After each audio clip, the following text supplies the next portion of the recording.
Hello mga kaulam! Ay, talagang energy kung energy.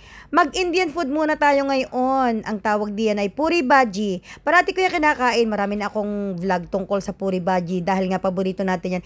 Tingnan niyo ito yung tinatawag na puri. Yan ay parang harina, parang tinapay na malapad na niluluto nila na napakasarap at napakabango mga kaulam. Grabe, sa amoy pa lamang mahahalina ka ng kumain niyan. Bukod diyan ay meron silang ginagawang sauce. Ito ay gulay na carrots, patatas, tapos may mga curry leaves na maraming sili din, na ang gagawin ko diyan, tatanggalin ko ang sili. Although alam ko na kumalat na yung anghang sa sabaw, pero tinatanggal ko pa rin dahil ayaw kong manguya yung mga siling iyan na likit namang kahahalang. So yun mga kaulam, tayo muna mag-almusal dahil maya-maya ay may training na ako. Ayan, maanghang, promise. Maya-maya ay may training na ako dahil nga walang pasok ang mga bata, mga teachers lamang ang nasa school. Ayan, see? Tinanggal ko ang mga sili dahil yan ay nanguya ko. Siguradong laglag ang luha ni kaulam na pawala. Talagang pahanggan ang luhang lalaglag sa sobrang anghang niyan.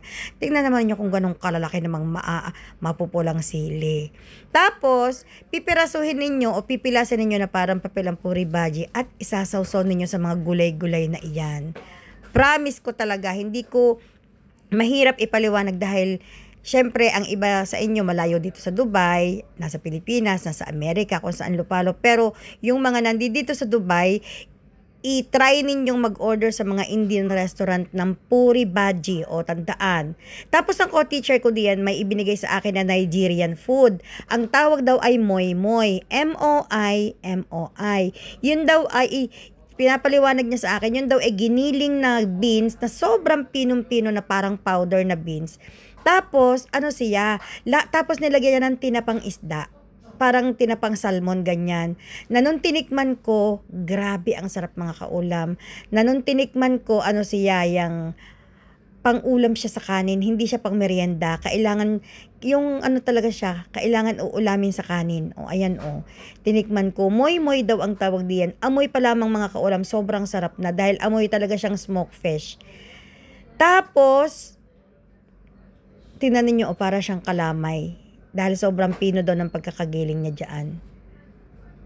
Masarap talaga. Nasarapan ako. Pero pang-ulam talaga siya sa isda. Sa kanin. Ang ginawa ko pagdating sa bahay ay inilagay ko muna sa ref. Dahil nga ako ay mayroong ginisang sardinas na may sayote. Para kako bukas, yan ang uulamin ko sa school. Magbabaon na lamang ako ng kanin. Dahil bukas, hanggang alas 4 kami sa school. Para hindi na rin ako bibili. Kanina nakaligtas ako sa pagbili ng biryani kanina, pero hindi ako nakaligtas sa puri bhaji. Yung puri bhaji ay 7 dirhams, equivalent to 100 pesos.